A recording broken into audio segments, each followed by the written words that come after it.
आप देख रहे हैं यूथ मीडिया 24 न्यूज, सदैव सच के साथ। मान्यवर, मैं राष्ट्रीय लोकदल अलीगढ़ का जिलाध्यक्ष हूँ। मेरा नाम कालीचरण सिंह एडवोकेट है। मैं विधिवत आज की तारीख में यहाँ काम कर रहा हूँ जिलाध्यक्ष के पद पर। आज जो ये मोदी जी ने जैसा सुना है, मैंने जैसा आया है कि तीनों जो कानून, कृषि के काले कानून थे, उनको वापस लिया है, वापस की घोषणा की है। लेकिन मेरा अपना इसमें प्रतिक्रिया कुछ और है, मेरा मंशा कुछ और है कि मोदी जी का ऐसा बोल देना, ऐसा कहना, ये कोई खास बात नहीं है। ये तो जुमलेबाज है। इस तरह से तो इन्होंने पहले भी बोला था किसानों के लिए। जब इनकी सरकार बनी उससे पहले भरोसा किया किसानों ने, और किसानों के भरोसे को इन्होंने तोड़ा कि किसान की हम आय दुगनी करेंगे, आज तक नहीं हुई। बेरोजगारों को नौकरी देंगे, आज तक नहीं मिली। महंगाई कम करेंगे, बिजली की दर कम करेंगे, आज तक नहीं हुई। ये जब इनका जनता के ऊपर इतने अत्याचार होने लगे, किसान, मजदूर, गरीब और मझोले व्यापारी, नौजवान, जब इनके इतने अत्याचारों से दुखी हो गए ये लोग, तो किसान को मजबूर होकर के सड़क पर उतरना पड़ा। और सड़क पर उतरने के लिए मैं धन्यवाद टिकैत जी का करूँगा कि उन्होंने, राकेश टिकैत जी ने इसकी बागडोर संभाली। और समस्त भारतवर्ष के किसान जो ये कहने लग गए थे कि इनको शर्म आनी चाहिए कि किसान तो आतंकवादी है, किसान तो खालिस्तानी है, किसान तो पाकिस्तानी है। मोदी जी को किसान शब्द के ऊपर ये बोलने से पहले जिस दिन स्पीच दिया, अरे तुमको शर्म आनी चाहिए इस देश के अन्नदाता के लिए। इस तरह के शब्द जो कहीं शब्दावली में नहीं आज तक बने, कहीं संविधान में नहीं कोई शब्द बना इस तरह का, और वो भी किसान के लिए जो हमारा अन्नदाता है। अरे उस किसान के बोलने से पहले आप ये तो सोचे होते, जब कोरोना काल लगा था तो तुम्हारे जितने भी आज तुम जिनके पक्षधर बन रहे हो, जिनको देश को बेच बेच के दे रहे हो, देश को लूट लूट के उनकी झोली भर रहे हो, अडानी और अंबानी की, आज उस समय कोरोना काल में पूरा जब देश का तुम्हारा तंत्र फेल था, तुम्हारी कहीं भी जीडीपी ने कहीं काम नहीं कर रही थी, पेट भरने के कहीं किसी से वो साधन नहीं थे, केवल सिर्फ और सिर्फ किसान एक ऐसी कौम थी, किसान एक ऐसा परिवार था, किसान एक ऐसा तबका था, किसान एक ऐसी जाति थी। मोदी जी अगर देश को बचाया उस समय पे भुखमरी के टाइम में, और उस कोरोना काल में अगर दम दिया, तो सिर्फ तुम्हारी जीडीपी को जो भी बच सकी, जो भी बचाया, केवल और सिर्फ उस किसान की मेहरबानी है। आपको तो धन्यवाद करना चाहिए था उनका, और आपने उनको शर्म नहीं लगी ये कहते हुए कि वो तो आतंकवादी, लाल किले से ये भाषण देना। अरे आज तक देश में क्या इस तरह का कोई प्रधानमंत्री हुआ? क्या तुमको लाल किले से यही भाषण देना आया था? किस तुम्हारी वोकैबुलरी में, किस डिक्शनरी में लगे थे ये सब, जिसके लिए तुमने इस तरह से किसानों के लिए बोला? आज तक के इतिहास में, आज तक की सरकारें कोई भी शब्दावली को यूज नहीं कर पाया। आप कहां से ढूंढ के लाए? ये हमारे देश की तो संस्कृति और सभ्यता नहीं है किसानों के लिए। ये किस देश से लेके आया? मुझे आपसे पूछना चाहता हूं आपसे, क्या कहां से लेके आए आप? कैसे आपने कह दिया ये कि किसान आतंकवादी है? किसान ने तो इस देश का हमेशा भला किया है। किसान तो देश का अन्नदाता है। इन्हीं सब तुम्हारी बातों से मोदी जी तंग आकर के किसान ने ये ठाना, जिस दिन तुम राकेश टिकैत जी का कहीं सुनने वाला कोई भी नहीं था, और गाजी बॉर्डर पर वो रात को धरने में अकेले थे, और आपकी ये मंशा थी कि उनको उठवा के मरवा दिया जाए, एनकाउंटर करवा दिया जाए। उस रात को तुरंत मैं चौधरी स्वर्गीय अजीत सिंह जी का धन्यवाद करूंगा, और किसानों का मसीहा, वो सच्चे मसीहा हैं किसानों के, जिन्होंने कहा किसानों के लिए कि नहीं, हम आपके साथ हैं राकेश जी, आप चिंता न करें, और हम तुरंत आते हैं। और उस दुख की घड़ी में किसान के साथ जो कोई खड़ा होने वाला नहीं था, आपने खालिस्तानी और आतंकवादी कह के छोड़ दिया था। उस घड़ी में, दुख की घड़ी में, मान्यवर हमारे पूर्व केंद्रीय कृषि मंत्री और हमारे आए बीच में, उनको ढाढ़स बंधाया, और सुबह जयंती हमारे राष्ट्रीय अध्यक्ष आज की तारीख में माननीय चौधरी जयंत जी दोनों पहुंचे और किसानों की हौसला अफजाई की, और आज तक वो हौसला अफजाई किसानों की बरकरार है। अजीत सिंह के मैं धन्यवाद करूंगा, उनको अपना नमन समर्पित करूंगा, उनके चरणों में नमन करूंगा कि ऐसे धनी व्यक्तित्व, किसानों के लिए लड़ने वाले, ये केवल एक परिवार ऐसा है जो वास्तव में अगर किसी ने लड़ाई लड़ी है किसान की, तो चौधरी साहब से लेकर के आज तक के इतिहास में लड़ाई लड़ने वाला किसानों की केवल एक परिवार रहा है, जिसमें आज तक तुम्हारी तरह कोई दाल, कोई धब्बा, ये उस राजनीति में रहते हुए आज तक मोदी जी या योगी जी कोई भी एक नए पैसे का डब्बा या कोई भी स्टंट या कोई भी घोटाला आज तक बता दें।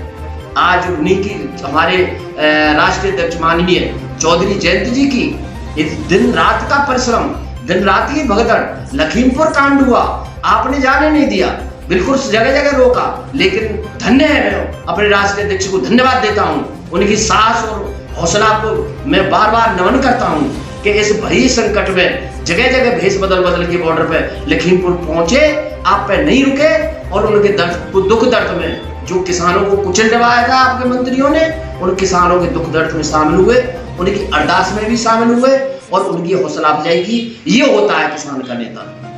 और जहाँ तक आगे की बात है, उत्तर प्रदेश के या किसी भी प्रदेश के विकास की बात है, और खास तौर से चूंकि उत्तर प्रदेश की मैं बात कर रहा हूँ, उत्तर प्रदेश का मैं रहने वाला हूँ, यह तो हर प्रदेश में एक ही हाल है, एक ही अराजकता का माहौल है। यहाँ आपकी तानाशाही और आपके अभिमान की वजह से उत्तर प्रदेश आज की तारीख में योगी जी कुछ करना भी चाहते तो केवल सिर्फ और सिर्फ आपके घमंड, आपकी तानाशाही, आपके अभिमान की वजह से, केवल वन मैन पार्टी होने की वजह से कोई भी यहाँ विकास नहीं हो पाया। जैसे कहा जाता था कि सड़कें गड्ढा मुक्त होंगी, महिलाओं को सुरक्षा मिलेगी, बेटियों को सुरक्षा मिलेगी, यहाँ नौजवानों को रोजगार मिलेंगे, बाहर से उद्योग धंधे लगाए जाएंगे। यहाँ आपने क्या छोड़ा? यहाँ सारी की सारी चीजें, सारी योगी जी कुछ करना चाहते उससे पहले ही आपने यहाँ प्रदेश की जितना भी हवाई अड्डे थे, रेलवे था, बिजली का महकमा था, वो सारे के सारे आपने निजीकरण में दे दिए। आपको क्या अधिकार था? जिस देश का राजा देश की संपत्ति को बेच बेच के खाने लग जाए, उसमें मुख्यमंत्री कौन कहां से दोषी होगा? उसमें हम ये कहने में हमें शर्म आती है कि आपने मुख्यमंत्री को विकास की जगह विनाश पर लगा दिया। वो करना चाहते विकास कर सकते थे, लेकिन आपकी मेहरबानी से, आपकी तानाशाही की वजह से महिलाओं की सुरक्षा आबरू खुलेआम लुटी और आपने खुलेआम गड्ढा, आज तक कोई भी सड़क गड्ढा मुक्त नहीं हुई। क्यों? इसलिए सिर्फ और सिर्फ किसी भी मुख्यमंत्री को आपने विकास की राह पर चलने ही नहीं दिया, बल्कि आपकी गाड़ियों के पीछे वो आलम भी देखा है कि मुख्यमंत्री नंगे पैर दौड़े हैं। ये कहाँ की आपकी तानाशाही है? ये प्रधानमंत्री को क्या शोभा देता है? मैं भी उस देश का नागरिक हूँ, आप मेरे भी प्रधानमंत्री हो, मुझे कहने में कोई डर नहीं है, लेकिन मुझे कहने में ये भी कोई संकोच नहीं है कि अगर मेरे घर का, मेरा पिता, अगर मेरा परिवार का मुखिया कोई इस तरह से दर्दनाक बातें करता है, अपनी तानाशाही में रहता है, तो क्या होगा उस परिवार का? क्या होगा इस देश का? कहां ले जा रहे हैं आप? किसी को मौका ही नहीं दे रहे हैं आप अपने हाथ में सारी चीज तुम्हारे, और अपने से अलावा आपने 5 आदमियों को इकट्ठा कर रखा है यहाँ, केवल सिर्फ और सिर्फ, उसके अलावा छठवां आदमी कोई है ही नहीं। माननीय प्रधानमंत्री आप हैं उसमें शामिल, अमित शाह जी हैं, नड्डा जी हैं और अनानी और अंबानी जी हैं। 5 के अलावा योगी जी, रमन जी, ये वो, कहीं किसी मुख्यमंत्री का है? कहीं किसी का नहीं। क्यों? क्योंकि आप घमंडी हैं, आप तानाशाह हैं। आप जैसा शासक अगर कोई शासन करने लग जाए तो वो दिन दूर नहीं है कि उस देश को दूरगामी परिणाम नहीं, बहुत जल्द ही उस देश को बहुत छोटी छोटी चीज़ों के लिए भी मारकाट करनी पड़ सकती। और मैं आपके इस चैनल के माध्यम से समस्त अपने उत्तर प्रदेश के और समस्त भारतवर्ष के किसानों से, चूंकि मैं भी एक किसान का बेटा हूँ, किसान का दुख दर्द मैं समझता हूँ, इसलिए किसान के साथ में मैं, उनकी दुख दर्द पीड़ा में मैं, और मैं ये बात भी कहना चाहूँगा यहाँ साथ ही साथ कि हमारे बॉर्डर पर जो किसान धरने में 600-700 शहीद हुए हैं, उनको हमारे माननीय राष्ट्रीय अध्यक्ष जी जयंत जी ये योजनाएं बनाई हैं, ऐसी योजनाएं लेके आ रहे हैं, उनको शहीद का दर्जा मिलेगा, लोगों की पुरानी पेंशन भी बहाल होंगी, और हम किसान के दुख दर्द में हर समय मैं, मेरा परिवार मीन्स राष्ट्रीय लोकदल परिवार और माननीय हमारे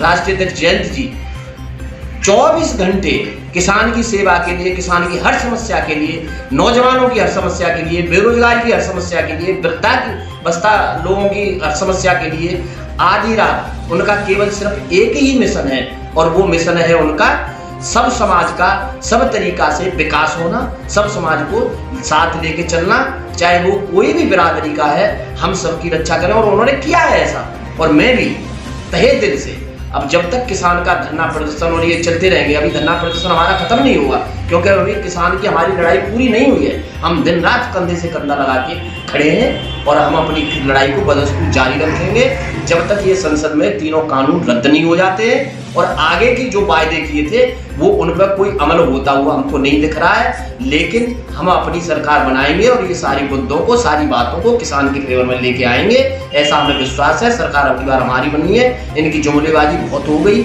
इनकी बहुत मतलब सरकार लोगों ने, पब्लिक ने देख लिया, सिवाय परेशानी के आज तक कुछ भी जो अपनी इतनी महंगाई है उस सबसे हम मुक्ति दिलाएंगे, और एक नया उत्तर प्रदेश, जिसको उत्तम प्रदेश, और उत्तर प्रदेश को एक उत्तम प्रदेश बनाने के लिए हमारे माननीय राष्ट्रीय अध्यक्ष चौधरी जयंत जी ने कमर कस ली है, और हम उनके साथ हैं। उनको बार बार अब की बार 2022 में लेके आना है, और अपना एक उत्तर प्रदेश का विधिवत तरीका से संपूर्णता के साथ एक विकास करना, विनाश नहीं विकास करना, जिसमें सबकी साझेदारी होगी, सबकी भागीदारी होगी। हमारी तरफ से एक नारा दिया गया है, बहुजन उदय अभियान, जिसका मुख्य मुद्दा है संगठन में भी भागीदारी और सत्ता में भी भागीदारी। ये हम चीजें लेके आएंगे, युवाओं के लिए भी नौकरी लेके आएंगे, और किसानों के दुख दर्द तकलीफ को भली भांति हम साझा करेंगे। मैं इतना ही अपील करूंगा किसानों से, धैर्य से काम लें। अभी हमारा काम हुआ नहीं है, अभी हमारी लड़ाई बाकी है। इस लड़ाई को हमें आगे रखना है। 2022 में तो जीत लेनी है, हमें 2024 में इन जुमलेबाजी सरकार को भी उखाड़ के फेंकना है। हमारे चैनल को लाइक करें, शेयर करें, सब्सक्राइब करें, जिससे आपको सभी लेटेस्ट न्यूज़ें मिल सकें।